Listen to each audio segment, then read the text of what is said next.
Once you begin a measurement, you can choose from 7 different path types. Each pause point allows you to select a path type, and you can switch between them during measurement or adjust them afterward.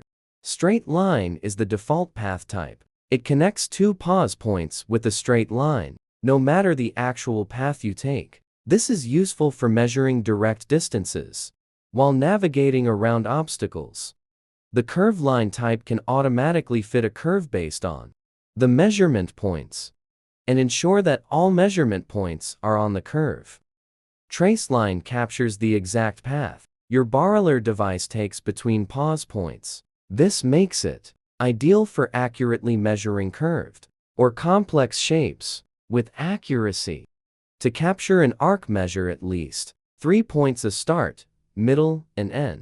BaoRuler first draws a line to the second point, but then snaps an arc to the third. For larger curves, add more points as needed to improve accuracy and maintain the correct shape. AUX points path type records elevation data at each pause point without connecting them with lines. It is essential for accurately measuring volume. After measuring the perimeter, switch to points to capture as many elevation changes as needed. The circular and rectangular areas all use spiral dotting to ensure full coverage and accuracy.